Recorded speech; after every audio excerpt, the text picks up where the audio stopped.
Bismillahirrahmanirrahim. Di sini bersama teman saya. Gregory Noel Johnson. Dan kami merupakan kelompok penunggu bansos. Nah, di sini kami akan menjelaskan tentang tugas proyek akhir kami, yaitu SIGJA atau Sistem Laporan Kondisi Jalan di Jakarta. Nah, pada presentasi kami kali ini, kami memiliki outline. Pertama itu Sistem Laporan Kondisi Jalan di Jakarta secara umum, lalu ada konsep dan proses bisnis SIGJA, ada rancangan dan analisis basis data SIGJA, ada penyesuaian rancangan dengan implementasinya, tentang query, ada rancangan desain tools yang dipakai, kesimpulan link, dan juga yang terakhir diakhiri dengan daftar pustaka. Nah, kita langsung saja yang pertama, apa sih SIGJA itu? Jadi SIGJA atau Sistem Laporan Kondisi Jalan di Jakarta itu adalah sebuah sarana pengajuan saran atau laporan bagi penduduk yang memakai jalan di kota Jakarta. Nah, ini khususnya bagi pengguna transportasi. Nah, laporan ini nanti akan ditujukan kepada pemerintah kota Jakarta. Nah, motivasi kami dalam buatan SIGJA ini itu ditujukan agar masyarakat itu dapat mudah melaporkan kondisi jalan di kota Jakarta, sekaligus pemerintah dapat mudah menanggapi dan mengetahui kondisi jalan di kota Jakarta. Nah, selanjutnya adalah konsep dan alur proses bisnis SIGJA itu sendiri. Nah, jadi seperti yang tadi telah dibahas, SIGJA merupakan sarana pelaporan kondisi jalan di kota Jakarta. Nah, oleh karena itu, user dapat melaporkan laporan pada SIGJA ini dan dapat dilihat oleh baik pengguna dan juga admin. Nah, di sini juga terdapat fitur komentar di mana pengguna maupun admin dapat mengomentari laporan yang sudah dibuat oleh pengguna. Nah, di sini juga terdapat informasi jalan, di mana informasi jalan ini hanya dapat dilihat dan dimasukkan oleh admin. Nah, di sini admin dapat melakukan penambahan, lalu perubahan, dan juga pengurangan terhadap informasi jalan yang ada. Nah, kenapa hanya bisa ditambahkan atau diubah oleh admin? Ini agar pengguna tidak sembarangan masukkan informasi jalan yang salah. Nah, di sini terdapat alur laporannya ya. Di sini admin memiliki akses untuk mengubah.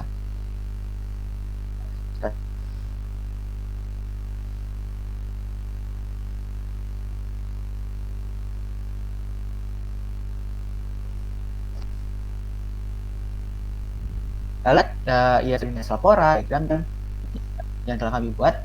Di sini ada juga kemudian ingin mengetahui ada 5 entity yang telah dibuat, ada pengguna, laporan, jalan, komentar, dan juga admin. Di sini juga telah dibuat relasi-relasi antara entitasnya dan juga atribut-atribut terhadap masing-masing entitasnya.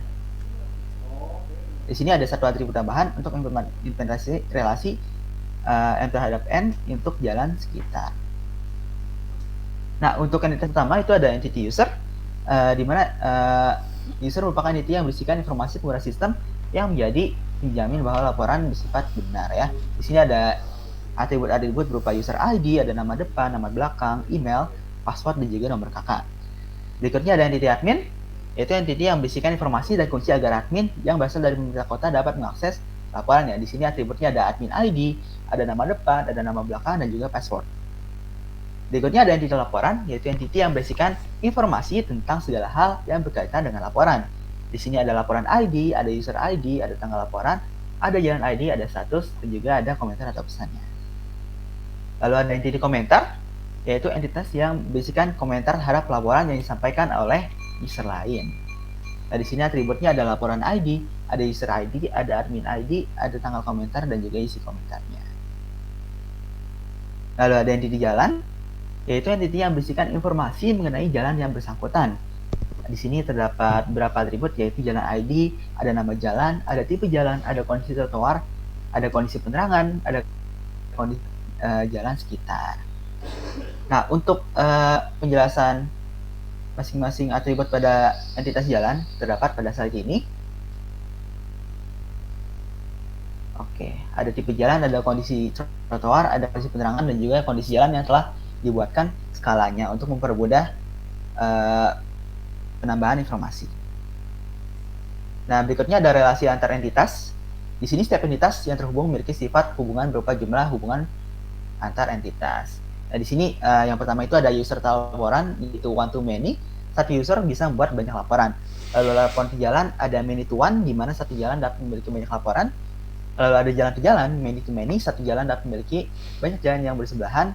Lalu ada user to komentar, one to many, di mana satu pengguna dapat membuat banyak komentar. Lalu ada admin to komentar, di mana ini one to many, satu admin bisa membuat banyak komentar.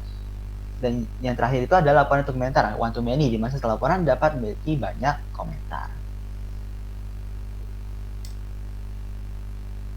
Lalu berikutnya adalah rancangan database. Di sini yang pertama bisa dilihat ada basis data sekja dan seluruh tabel di dalamnya. Lalu bisa dilihat di sini ada tabel pengguna dan tabel admin. Bisa juga ada tabel laporan dan juga tabel komentar. Dan juga yang terakhir ada tabel jalan dan relasi M2M simetris dengan tabel itu sendiri. Nah, berikutnya penyesuaian rancangan dengan implementasinya. Dalam melakukan rancangan, ketika kami ingin mengimplementasikan rancangan tersebut, ada beberapa hal dan perubahan yang sepertinya harus atau bisa kami lakukan untuk mempermudah atau mengakomodasi seluruh rancangan atau target dari rancangan tersebut. Ini ada beberapa perubahan teknis ya. Yaitu entitas user dan admin.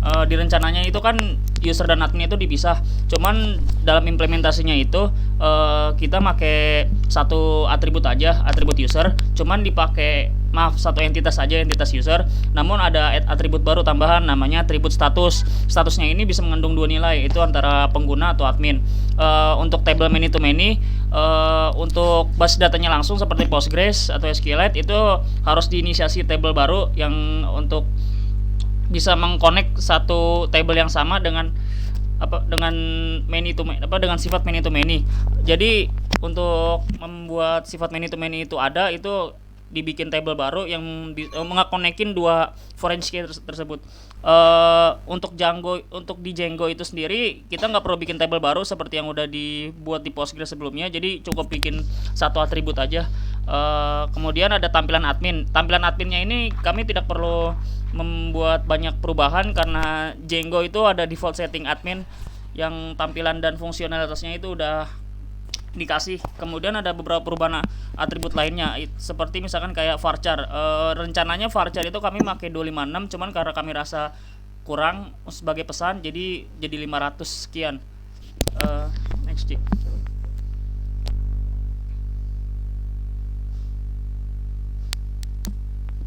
Nah, ini tampilan admin yang tadi ya.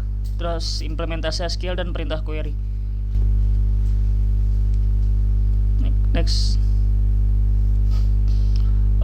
Django adalah framework dalam bahasa pemrograman Python untuk membuat situs web. Django dapat mengintegrasikan fungsionalitas milik Python dengan basis data melalui konfigurasi basis data yang telah dilakukannya itu ada di settings.py. Kalau mungkin untuk Anda yang pernah mencoba Django, interaksi dengan basis data dapat dilakukan menggunakan kode Python. Namun koneksi-koneksi yang dilakukannya itu kita cukup nyeting aja, kayak misalkan kami ingin terkoneksi ke database Postgres atau database SQLite atau MySQL, kita cukup nyeting doang. Nah, sintaksnya itu nggak bakal berbeda karena kita cuma perlu merubah beberapa baris doang di pengaturan, dan kita masih bisa melakukan inisiasi table di Django itu seperti biasanya. Kalau terminologinya di Django itu table itu sama dengan model, diinisiasinya dengan kelas. Struktur pendeklarasian fungsi dan kelas yang dibutuhkan pun juga harus ditulis secara terstruktur dan terbagi ke dalam beberapa file. Dikarenakan Django ini adalah framework atau kerangka kerja, jadi kita tuh harus ada aturan-aturan tertentu yang harus kita lakuin ketika kita ingin menggunakan framework tersebut. Ini nggak cuma di Django doang ya, framework lain seperti Flash gitu, atau mungkin bahasa lain di PHP dan sekian, JavaScript sekian, itu mereka punya kerangka aturan sendiri. Untuk Django sendiri itu ada models.py, forms.py, admin.py, dan views.py. Beberapa diantaranya, masih banyak sebenarnya. Next. Seluruh kelas dan fungsi yang ada dalam models.py itu berfungsi untuk mengatur basis data seperti yang sudah saya bilang tadi. Jadi kita inisiasi kelas. Nah, di kelasnya itu kita inisiasi atribut dari kelas tersebut. Atributnya itu akan menjadi atribut dari table. Kemudian konfigurasi basis data dilakukan dalam settings.py seperti yang saya bilang tadi juga. Koneksinya dapat dilakukan terhadap berbagai macam database seperti SQLite, PostgreSQL, dan MySQL, dan seperti Oracle juga itu juga bisa dilakukan. Jadi database cloud itu juga bisa dikoneksikan ke Django. Next. Nah, ini pengaturan custom usernya di file models.py ini. Sebelumnya karena kita kita menggunakan nomor kakak sebagai validasi dan autentikasi, jadi perlu dilakukan perubahan dari source code-nya itu. Kita ngerubah beberapa halnya dulu. Kalau misalkan kita pakai default, kita bisa langsung aja ngambil user, diturunin pakai inheritance. Kita pakai username dan password. Cuman gara-gara kita nggak pakai username, kita pakai nomor kakak, jadi perlu dilakukan perubahan seperti yang bisa dilihat kodenya ini. Kemudian next.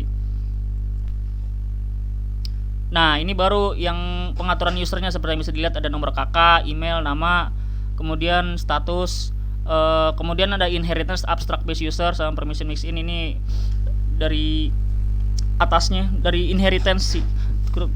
Kemudian next.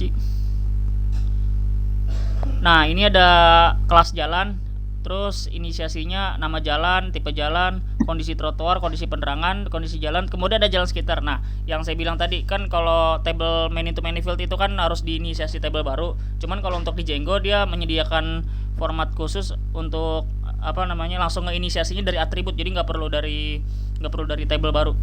Nah, ini symmetrical true ini maksudnya jadi jika jalan A berhubungan dengan jalan B, maka jalan B juga berhubungan dengan jalan A. Jadi timbal balik. Kalau misalkan nggak simetri, berarti jika A berhubungan dengan B, B nggak berhubungan dengan A. Next. Nah, ini laporan dan komentar bisa dilihat, user, jalan, judul, tanggal laporan, kemudian level statusnya. Kemudian untuk di komentar juga bisa dilihat tanggal dan komentar, cukup simpel.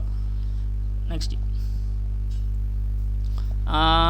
Seluruh kelas dan fungsi yang ada dalam admin.py berfungsi untuk mengatur interaksi antara basis data dengan pengguna yang merupakan admin dan memiliki hak akses penting untuk melakukan perubahan terhadap basis data secara paksa. Jadi pas kalau kita punya otorisasi sebagai admin, itu kita bisa melakukan banyak hal mengenai database. Selain dari menambah dan mengurangi, kita juga bisa mengedit, bahkan mengedit post user itu yang udah ada, atau komentar atau laporan yang udah ada, itu bisa kita edit paksa dengan status super user dari Django. Next. Nah, ini kita kalau menginisiasinya nih, jadi kita cukup inisiasi beberapa kode ini doang. Django tuh udah nyediain GUI-nya, terus fungsionalitasnya udah ada defaultnya. Jadi kita cukup manggil aja apa yang ingin kita tampilin. Ini list display, ini kita pengen nampilin atribut apa untuk di user admin ini. Nah, terus ini admin stat registernya ini berarti kita nge-register ke adminnya. Jadi biar tampilannya bisa tampil. Next. Nah, ini implementasi SQL dan data query. Fungsi-fungsi dalam Views.py ini dia tuh gunanya dalam website tuh sebagai pengatur logika website. Jadi entah kayak dia nge-handle informasi keluar masuk database, perubahan informasi, entah perubahan perubahannya itu bisa kayak bikin data, hapus data, atau mengedit data. Bahkan Views.py ini juga mengatur tampilan website yang akan tampil. Jadi misalkan kita ngeklik ke link A, dia akan muncul ke link B. Di link B kita pencet, dia bisa muncul ke link C. Jadi Views.py ini bisa mengatur query informasi, pengaturan halaman, terus pembatas akses juga. Jadi misalkan kita ini belum login ke websitenya, tapi kita pengen akses link tersebut. Nah, ini bisa dicegah. Nah, dicegahnya ini di Views.py juga, dia ngatur gerbang logikanya.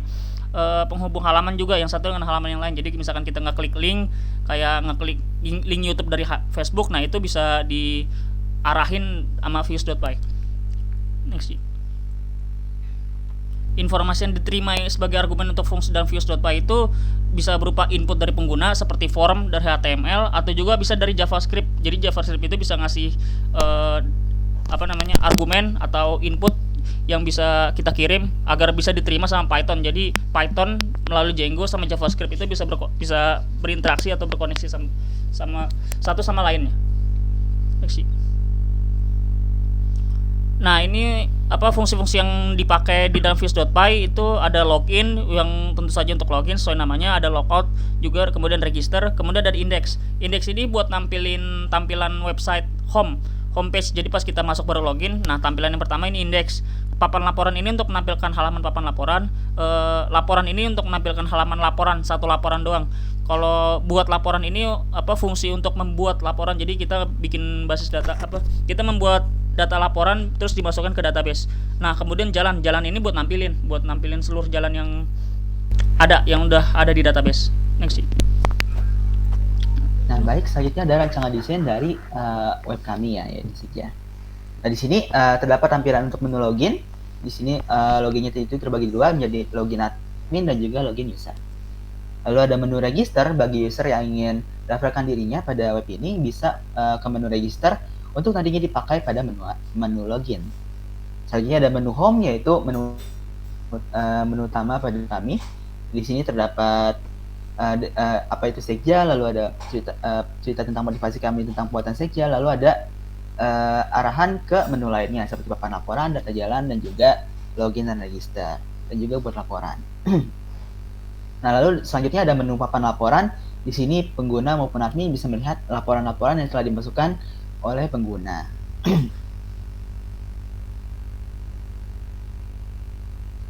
Lalu di sini ada tampilan laporannya itu sendiri. Di sini ada rinciannya dari laporan yang tadi. Itu ada rincian jalan, ada pelapornya siapa, ada tanggal laporannya, lalu ada statusnya, dan juga ada pesannya. Nah, di bawahnya juga terdapat komentar. Nah, di sini komentar yang dimasukkan oleh user itu bertitle biru, dan juga laporan yang atau komentar yang dimasukkan oleh admin itu titlenya berwarna merah. Di sini juga dapat langsung berikan komentar. Nah, di sini juga ada tampilan untuk buat laporan. Di sini ada pilihan jalan mana yang akan dibuat laporannya, lalu apa judulnya, dan juga pesan yang ingin dibuat tentang laporan tersebut. Nah, di sini ada menu data jalan, di mana terdapat kondisi-kondisi jalan yang ada di Jakarta, ya, seperti itu. Nah, di sini ada menu login admin untuk yang default dari Django. Nah, di sini juga ada menu dashboard untuk admin, yang mana ini juga default dari Django. Nah, di sini ada tampilan menambah jalan, ini khusus admin. Nah, mengenai tools-tools yang dipakai dalam proyek kami ini, pertama dulu C-chart. Tentu saja untuk melakukan mendesain DFD dan ERD ini kami membutuhkan tools yang memberikan akses terhadap beberapa pilihan gambar dan lain-lain. Kami menggunakan Lucid Chart. Di websitenya bisa diakses di lucid.app. Kemudian kami juga menggunakan Microsoft PowerPoint yang menyediakan gambar-gambar seperti lines dan image shapes dan sebagainya. Kemudian ada interface engine. Nah, untuk yang mendisplay di beberapa slide sebelumnya, display SQL itu menggunakan terminal lain. Cuman kami menggunakan PSQL dari PostgreSQL untuk mengakses database. Jadi kami menggunakan database PostgreSQL. Kemudian karena kami berhubungan dengan website, kami berinteraksi dengan website, tentu saja bahasa-bahasa website itu seperti HTML dan CSS itu, dan juga JavaScript kami gunakan. HTML itu untuk mengatur kerangka website, CSS itu untuk mengatur pewarnaan dan menghias website, dan JavaScript itu untuk fungsionalitas tambahan. Python, tentu saja kami menggunakan Python, dan Django itu sebagai web frameworknya untuk mengatur logika website. Kemudian kami menggunakan SQLite sebagai basis data yang dikoneksikan dengan Python. Kemudian kami menggunakan Heroku untuk mendeploy aplikasi kami. Next. Nah, ini koneksi database seperti yang saya bilang tadi. Ini kan terkoneksinya ke backend SQLite. Cuman kalau misalkan kita ingin connect ke MySQL, PostgreSQL dan lain-lainnya, itu kita bisa ganti aja engine name-nya. Nah, atau mungkin ikutin aja dokumentasinya. Kita mau connect kemana, tinggal kita ikutin. Berikutnya. Nah, kesimpulannya. Nah, baik. Untuk kesimpulan. Nah, jadi telah kami paparkan tadi bagaimana kami merancang sistem laporan kondisi jalan di Jakarta. Nah, masih ada beberapa hal yang bahkan lagi untuk membuat aplikasi menjadi lebih baik. Nah, jadi beberapa hal tersebut masih user bisa lebih detail. Nah, di sini nomor KK bisa disinkronisasikan dengan data pemerintah sehingga nomor KK yang dimasukkan tidak asal-asalan. Lalu ada penambahan keamanan seperti sistem verifikasi melalui nomor HP atau email yang juga dapat didaftarkan kepada pemerintah agar nomor KK tidak dapat sembarangan dipakai. Dapat dikembangkan lebih detail seperti dan atribut untuk menyimpan gambar jalanan tersebut. Lalu kita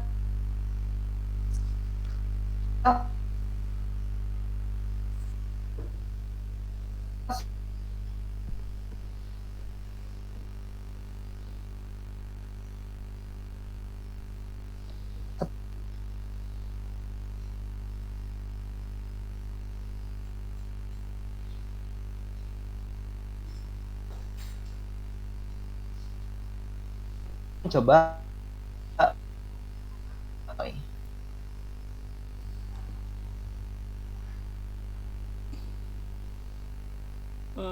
Sebentar, present now. The entire screen share. Udah kelihatan belum? Udah. Sudah. Oke. Ya udah. Ya, ini kita akan mengakses website yang telah di-deploy ya, seperti yang udah bilang tadi, deploy-nya di Heroku. Jadi kita akses ke sekja.heroku.app.com. Nah, ini tampilan awalnya. Seperti yang udah dilihat tadi di presentasi, ada selamat datang, welcome. Kemudian ada ini tampilannya beda. Halo admin, pantau kondisi saat ini. Karena kan admin kan nggak bisa bikin laporan. Cuman kalau pengguna dia tampilannya bakal langsung diarahin ke buat laporan. Kalau misalkan admin dia akan diarahin ke papan laporan. Sama aja ini jadinya.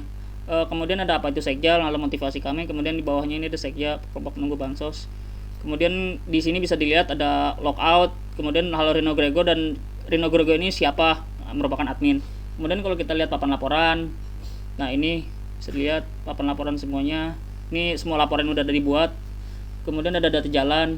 Data jalannya semua jalan yang ada di database, bisa dilihat juga tipe jalan, kondisi trotoar, penerangan jalan, dan juga jalan sekitarnya. Dia ini terhubung sama jalan yang mana. Kemudian bisa dilihat lubang di tengah jalan. Misalkan ada, nah ini komentarnya kita bisa ini sih, ia akan diproses. Nah kita komen.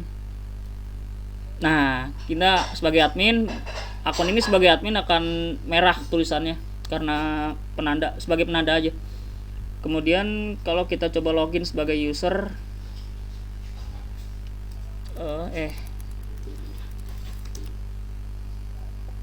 nah kalau misalkan user yang sudah seperti dibilang tadi buat laporan, kemudian coba kita buat laporan. Misalkan ada di Jalan UI, kemudian ada permasalahan, misalkan permasalahannya pohon tumbang.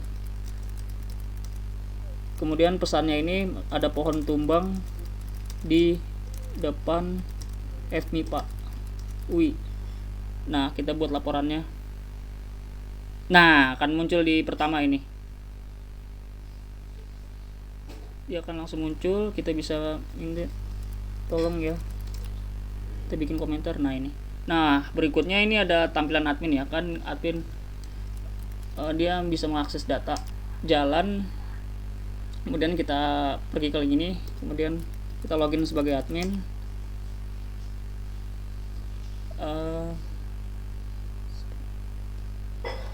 Nah ini tampilan adminnya ya. Ini kalau misalkan kita ingin merubah jalan, kita tinggal mencet jalan sebagai admin. Nah ini kita sebagai admin ini kita bisa merubah seluruh informasi yang ada di database. Jadi nggak terbatas cuman jalan doang. Kita bisa merubah informasi jalan, komentar, laporan, dan user. Misalkan saya ingin menambah jalan baru,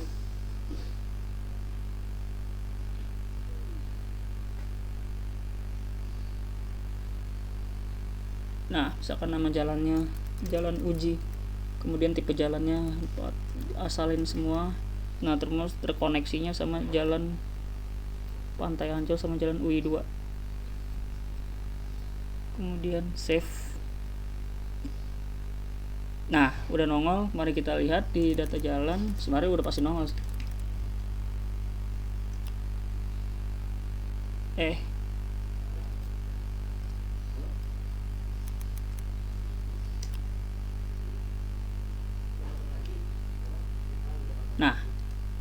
dia udah langsung nongol jalan uji.